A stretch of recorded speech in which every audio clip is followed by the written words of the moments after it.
A paz do Senhor, meus irmãos, chegamos na lição número 1, a primeira lição do quarto trimestre de 2022 da revista Conectar, a revista dos jovens da editora Betel.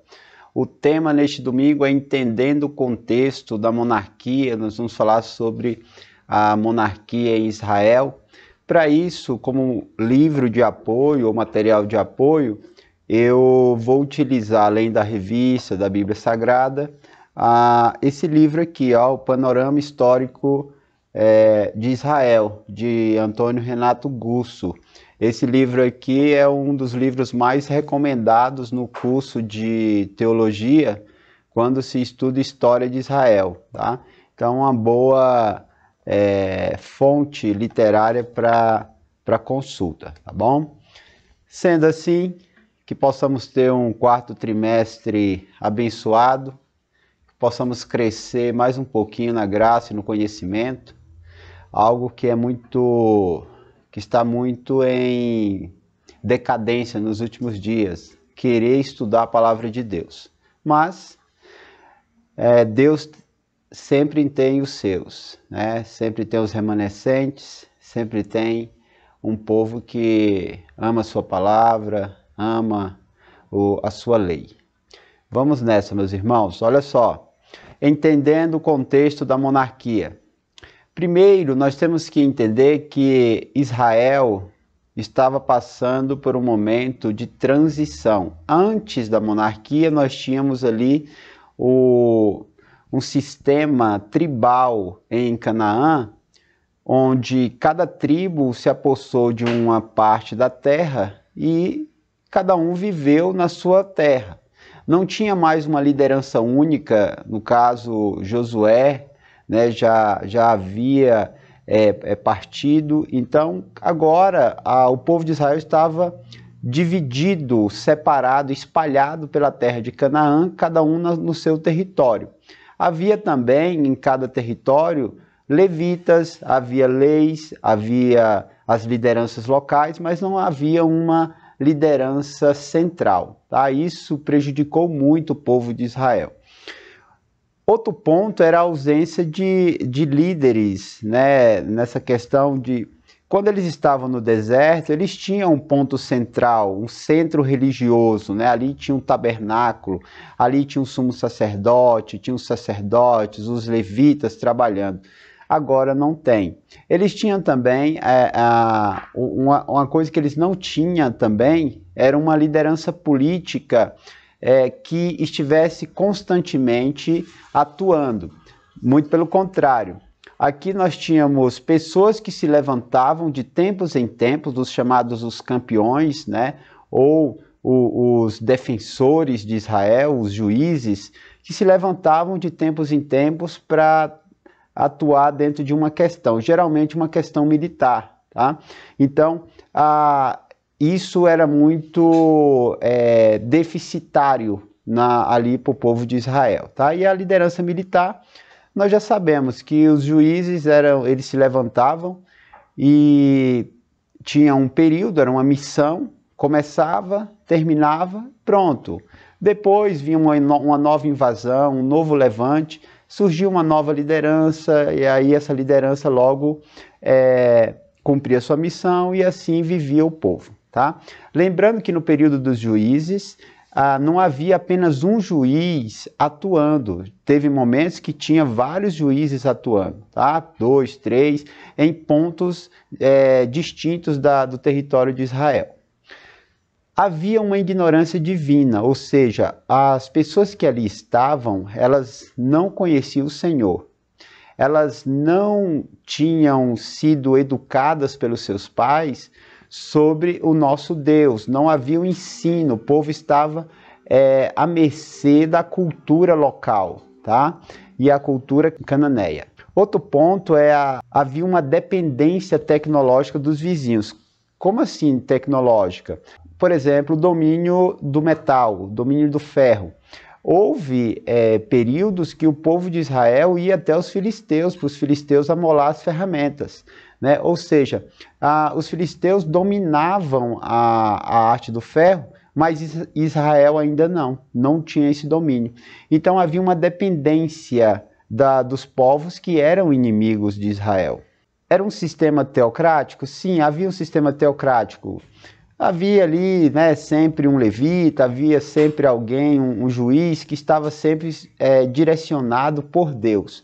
Tá? Mas esse sistema teocrático, ele não era algo absoluto, né? Ele era esporádico. Tá?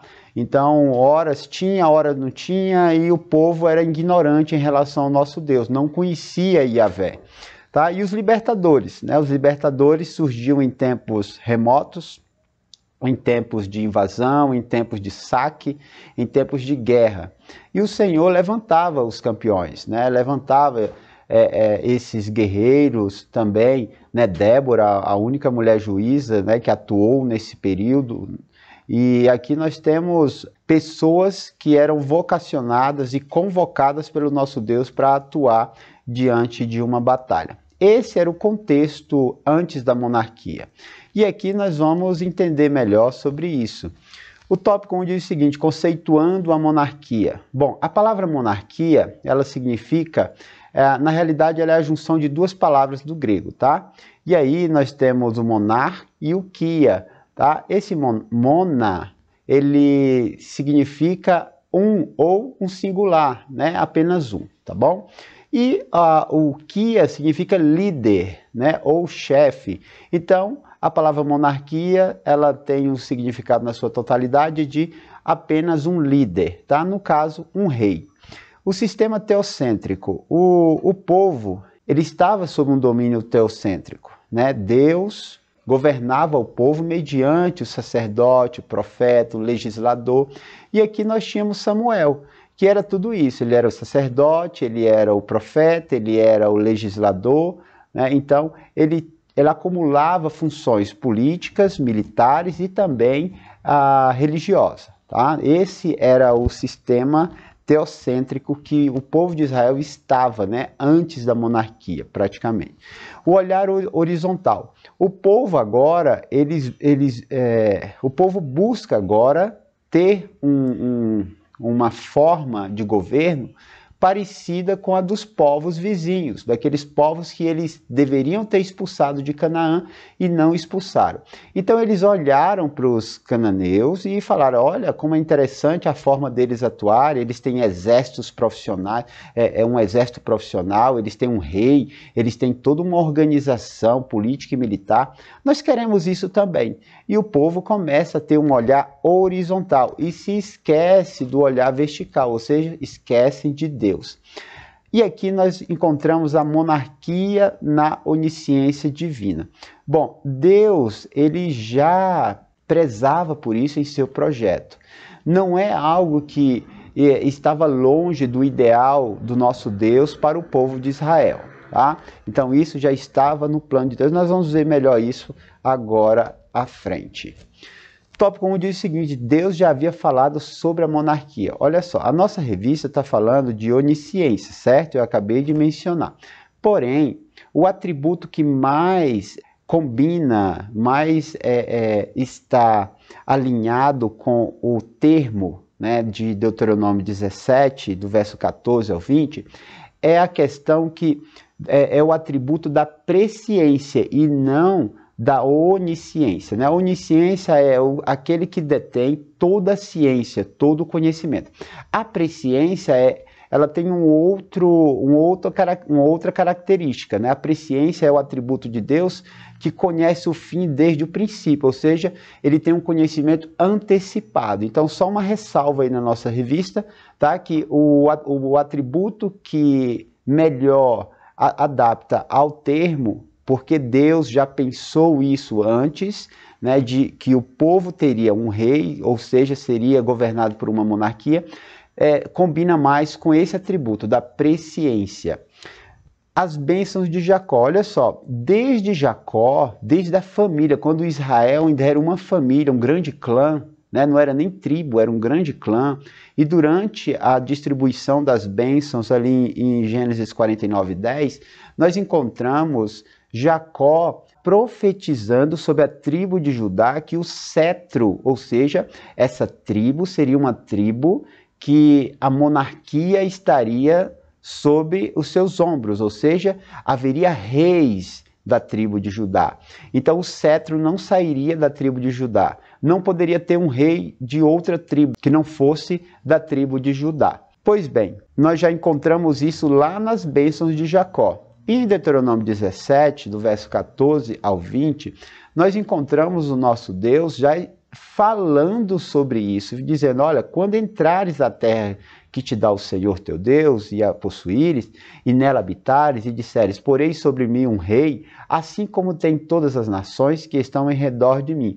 Aí ele coloca alguns critérios, que nós vamos ver aqui na lição, que o rei e o povo devem obedecer para que haja uma monarquia alinhada com o que é o ideal do nosso Deus para o povo, ok? A escolha divina. Quando o Senhor coloca que haveria um rei, ele fala que ele escolheria o rei. Ou seja, não seria uma democracia. O povo não votaria para escolher um rei. Às vezes que isso aconteceu, deu muito ruim, né? Então, nós estamos falando aqui que o nosso Deus, ele permitiu, é sua vontade permissiva. Então, ele falou, olha, eu vou escolher o rei para vocês. Vocês querem monarquia, ok, mas quem vai escolher o homem sou eu. Sempre eu escolhi o homem. Eu escolhi o sacerdote, o sumo sacerdote, eu sempre escolhi os campeões para batalhar, eu sempre escolhi os profetas, eu sempre escolhi aqueles a qual estão sob a minha ordem. E agora não é diferente no critério político. O nosso Deus escolhe homens para governar politicamente, não somente religiosamente, eclesiasticamente, mas também politicamente. Então, um dos critérios, eu vou escolher, o Senhor vai escolher o rei. O outro ponto é o engano de Israel ao atribuir sucesso à presença de um rei. Ou seja, para Israel olhava para os outros povos, via os exércitos profissionais, eles viam os reis, eles viam uma organização dos outros povos, e eles falavam, é isso que dá certo. Só que o povo não parava para pensar que o insucesso deles, os flagelos que vinham sobre eles, era por causa da desobediência. O nosso Deus sempre cuidou do povo, cuidou de todas as formas. Então não havia uma necessidade de ter uma pressa para estabelecer a monarquia pensando que isso resolveria os problemas de Israel. Não, o Senhor escolheria o tempo, escolheria a pessoa numa ocasião correta, no seu tempo, no Kairos, ou seja, o tempo de Deus, o tempo oportuno na realidade, tá bom? Então, aqui nós encontramos isso. O povo estava enganado, achava que era a organização dos exércitos e a política dos outros povos que dava certo. E começaram a olhar para isso e acharam interessante. Não, não era esse o sucesso. O sucesso era ter Deus como seu líder maior, como o seu protetor, o seu guardião. Né? Mas o povo não entendeu isso. Um povo obstinado. Esse povo era obstinado na questão de... Era um povo teimoso, era um povo que não cedia, era um povo que tinha a sua forma errônea de enxergar a vida, de enxergar também a sua espiritualidade. Eles não entendiam o seu propósito na realidade, que Deus levantou Israel para ser uma nação sacerdotal perante toda a humanidade. Mas eles não entenderam isso. Também não foram ensinados, né? Chegou uma geração que não conhecia Deus, e essa geração que estava ali em Canaã, né, nos primeiros momentos, eles não conheciam Deus, não foi ensinado, os pais não ensinaram, não havia sacerdote que agregasse isso, que colocasse o povo diante de Deus, que ensinasse. Esse era um dos problemas, tá? Seguindo adiante, o tópico 1.2 diz o seguinte, a instituição da monarquia. Bom, aqui nós encontramos que Samuel foi o profeta, foi o sacerdote, foi o juiz da transição. Tá? Então Samuel foi o último juiz, foi o último a governar no sistema de juízes, né? No sistema de ter um homem que julgava Israel, não era rei, mas ele tinha um poder ali político, militar e religioso sobre o povo. Então, Samuel foi o último, né? E aí, a partir dali, chega a questão da monarquia. Teocêntrico, olha, o sistema qual o Senhor havia estabelecido ali era o teocêntrico, né? Porque Deus dava provisão, dava proteção e também a direção. Então isso é o suficiente para uma nação prosperar, mas eles rejeitaram. Tá? E o povo queria o quê? O antropocêntrico, eles queriam ser dominados por aquilo que eles viam. E aí, o que acontece? Houve até mesmo de Samuel um alerta para o povo, olha, vocês no sistema monárquico vão ter que entregar seus filhos para o exército, vão ter que entregar seus filhos para cuidar do rei, da casa do rei, as vossas filhas vai cozinhar para o rei, tudo que vocês fizerem será para o rei, vocês vão pagar imposto, vocês entregam hoje ofertas aos levitas, mas agora não, vocês vão entregar oferta para levita, mas também vão pagar impostos, vocês vão manter esse rei e vão estar sob o seu domínio, a sua vontade. Então, será que é isso mesmo que vocês querem? Sim, o povo preferiu assim, os anciões, que eram os representantes do povo, eles escolheram, sim, nós queremos um rei, não importa se nossos filhos vão servir, vão ter que cuidar dos cavalos do rei, das criações, da casa do rei, da plantação do rei, não, se nós vamos pagar impostos, não importa, nós queremos um rei. Assim foi feito. Então, houve aqui um grande problema, porque agora eles estavam dominados por um homem. E sendo dominado por um homem, se esse homem abandonasse a lei do Senhor, esse homem ele estaria dominando em pecado, dominando longe do Senhor. E com certeza o povo não seria abençoado. Então, aqui o povo ficava à mercê de um líder que poderia entrar em declínio moral, político e religioso, como aconteceu, né? E aí, quando nós vemos os reis de Israel, né, sempre um texto estava dizendo assim, olha, e ele fez o que era mal diante do Senhor. Vários reis de Israel teve essa frase na sua biografia. Então, isso é muito sério, tá? O tópico 2 diz o seguinte, um período de declínio espiritual. Bom, aqui nós temos o povo de Israel, eles chegam praticamente, e aqui o Antônio Renato Guzzo, ele fala que os filisteus chegaram à terra de Canaã praticamente ao mesmo tempo que chegaram o povo de Israel. Então, aqui já tem uma crise. Nós temos os filisteus, que dominavam o ferro, dominavam a navegação, era um povo aguerrido, ou seja, eles já encontram uma dificuldade, fora os outros povos cananeus que estavam ali, né, à sua volta, tá?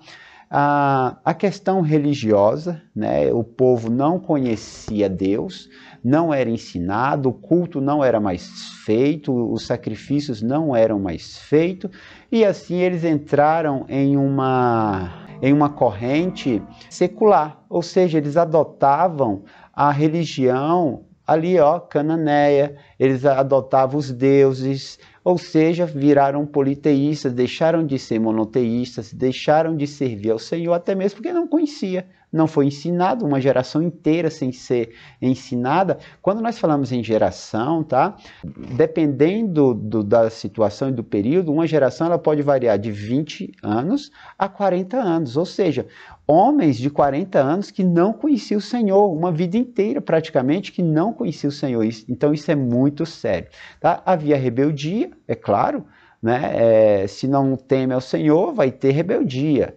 E havia um caos social. Se você observar ali, Juízes 16 e 17, nós encontramos um caos social. Por exemplo, violência, né? A questão ali teve um levita, inclusive, que ele esquartejou, houve estupro da sua esposa, ele esquartejou a sua esposa, pegou os pedaços da esposa e espalhou pela terra de Canaã, né, a região ali de Canaã. Então, algo muito sério, violência, né, social, Também houve outra questão, a religião ali estava muito em declínio. Por exemplo, o levita da casa de Mica, né, ele saiu da sua terra e foi procurar melhores condições, inclusive aceitou ser levita de uma casa, né, na casa de Mica. Então, você pode observar isso lá em Juízes 16, 17, né, e dar uma continuidade na leitura, que nós vamos ver que havia um caos, né, social, havia um caos religioso, ou seja, uma instabilidade estava sobre o povo de Israel. O tópico 2.1 diz o seguinte: uma geração que não conhecia o Senhor. Naqueles dias não havia rei em Israel, porém, cada um fazia o que parecia reto aos seus olhos. Esse versículo é muito emblemático, porque ele é citado várias vezes no livro de Juízes, com relação à situação do povo. Cada um fazia o que queria, estavam todos sem pastor, sem liderança, sem nada. Cada um fazia o que achava melhor. Ou seja, quando isso acontece, é um povo sem lei, é um povo anárquico, não tem lei. Cada um faz o que quiser, não vai dar certo, nunca deu certo e não dará certo, tá? Desconhecimento de Deus. Aqui é uma questão muito séria. Se eles não conheciam Deus, não ia dar certo. Como Deus ia se mostrar a eles? Como Deus ia socorrê-los? Ou até mesmo eles buscarem a Deus? Porque eles não conheciam Deus. Uma geração inteira que não conhecia Deus. Muito sério.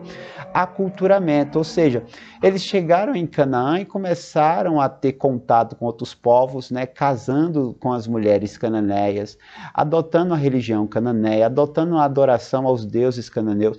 Ou seja, havia ali toda uma questão de aculturamento, ou seja, a sua cultura morreu e entrou uma outra cultura, no caso a cultura cananeia, algo também muito sério. Havia o relativismo, né? Esse Juízes 21, 25 é justamente isso, né? Nós encontramos o relativismo, cada um faz o que achar melhor, não há uma lei absoluta, não há algo concreto, não há algo estável, não, cada um faz o que quiser, é muito relativo, tá? E não vai dar certo, o relativismo não dá certo. E a idolatria em si, né? A idolatria era algo que imperava, né, ali com o povo de Israel, porque eles adotaram o sistema religioso cananeu. Então, eles sacrificavam seus filhos, eles adoravam aos deuses ali, né? E, ou seja, havia um afastamento, uma apostasia em relação ao nosso Deus. Bem, seguindo adiante, 2.2 diz o seguinte: a classe sacerdotal corrompida. Aqui nós encontramos que a classe sacerdotal ela vinha em um momento de declínio, tá? Há muito tempo. Houve uma melhora, mas isso logo voltou à tona. Por exemplo, quando nós encontramos a palavra que eles não conheciam, eles quem? Os filhos de Eli, né? E aqui nós voltamos novamente um pouco, tá? Nós voltamos um pouquinho aqui, antes de chegar na monarquia, nós encontramos a casa de Eli. Eli era o sumo sacerdote em Israel e seus filhos sacerdotes, né? E seus filhos, o texto diz que eles não conheciam ao Senhor. Essa palavra, essa frase não conhecia, ela é resumida em apenas uma palavra lá no original hebraico, tá? E o dicionário Strong, e aí eu deixo o código aí H de hebraico, 3045, o código dessa palavra, que resume essa frase, é iada. Iada, ela tem um significado de não tinha experiência. Ou seja, os filhos de Eli, eles não tinham experiência com Deus, eles não conheciam, eles não temiam a Deus. Eles utilizavam a sua posição eclesiástica para levar vantagem, né? Roubando as ofertas, corrompendo as mulheres que trabalhavam ali no tabernáculo, né? Ou seja, eram homens, e o texto diz, filhos de Belial. Então, não era boa bisca, tá? Então já havia uma decadência desde Eli, né? Porém, Samuel estava dentro da casa de Eli, mas Samuel não seguia os passos dos filhos de Eli. Eli era um homem que não corrigia os erros dos filhos, deixava, né? E assim, pela misericórdia de Deus, né, Samuel não adentrou esse caminho. Samuel temia o Senhor e foi crescendo ali dentro da casa, em estatura e em posição eclesiástica. É tanto que Samuel assume logo mais à frente, né, o poder eclesiástico, sendo ali sumo sacerdote, sendo juiz, sendo legislador, sendo aquele que atua ali no meio do povo como liderança. Mas nós temos também um grande problema, né? Porque nesse declínio eclesiástico ou sacerdotal, nós vemos que a maioria ali dos que se corromperam, eles se corrompiam em meio que à exploração financeira, ou seja, eles não tinham um intuito e um objetivo de levar o povo a uma espiritualidade correta, santa, né, e reta diante do Senhor. Não, eles utilizavam seus cargos como uma fonte financeira, né? Eles utilizavam seus cargos como um poder para ter exploração sexual, ou seja, para os seus próprios desejos, para a sua carnalidade. Então, esses filhos de Eli não eram homens que utilizavam da sua posição para servir, mas sim para explorar o povo. E isso irou o Senhor. Tá? Mas Samuel estava chegando, Samuel é diferente. E Samuel assume um homem íntegro, né, reto, que estava sempre diante do Senhor. Mas Samuel também teve filhos que não honraram ao Senhor. E eles tinham posição eclesiástica dentro de Israel, mas eram homens que não seguiram os passos de seu pai. Eram homens que seguiram os seus próprios desejos. E, inclusive, essa foi a acusação que os anciões deram para Samuel, justificando o querer da monarquia. Olha, tu já está velho e os teus filhos não seguem os teus passos. Eles são um mau exemplo, mau influência. Então, vamos deixar isso de lado e vamos estabelecer a monarquia. Então, esse foi um dos critérios, né, que os anciões justificaram diante de Samuel. Amém? Seguindo adiante, o tópico 3 diz o seguinte: os deveres de um rei. Bom, foi estabelecido, né, a monarquia, e o Senhor ele estabeleceu, né, como que o rei deveria se portar. Então, assim, não é que vocês vão ter rei, então se vira aí. Samuel até se queixa, Senhor, eles estão me rejeitando e tal. Aí o Senhor fala: Samuel, eles não estão te rejeitando, eles estão me rejeitando. Mas aí o Senhor, pela sua misericórdia, estabelece regras. Quais são as regras? Critérios. Esse monarca ele tem que ter critérios. E um dos critérios era que o monarca ele atuasse, ele governasse pautado pela lei. Né? Ele deveria, isso nós vamos ver no 3.2, sobre como que o monarca se estabelece ou deveria interagir com o povo mediante a lei. Também, o monarca ele não poderia ser um déspota. O Senhor estabeleceu isso. O que é um déspota? Eu coloquei aí o significado. É aquele que exerce autoridade arbitrária, ou seja, sem lei. É aquele que governa da sua própria cabeça. Não, eu acho que hoje vai ser assim, como aconteceu, né, na nossa história moderna, né, reis que dominavam pela sua própria cabeça, monarcas déspota, né? Eu mate aquele servo. Eu não gostei da forma que ele passou, da forma que... Não, mate. Ou seja, há uma subjetividade, né, que não é estabelecida por lei. E se há dessa forma, não vai dar bom. Por quê? Um dia a pessoa está de bom humor, outro dia ela está de mau humor. Ela vai governar ou ela vai interagir diante das pessoas mediante aquilo que ela está passando, sentindo. Mas quando há uma lei, não. Uma lei tem que ser obedecida, mesmo sendo rei, mas deve ser obedecido. Nós vamos ver isso mais à frente. Então o Senhor estabeleceu esse critério. Não poderia ser um déspota, né, e deveria estar deveria governar pautado pela lei. Mas nós vamos ver agora. 3.1, o cuidado com o caráter pessoal. o sistema monárquico no plano de Deus. Bom, o Senhor estabeleceu pelo menos 3 critérios aqui, ó. Primeiro critério, não multiplicar cavalo. Por quê? O povo de Israel tinha algo que o Senhor estabeleceu para eles não confiar em cavalos, né? Não confiar. Inclusive, o salmista fala sobre isso, que uns confiam em carros, outros em cavalos, mas nós faremos menção do nome do Senhor.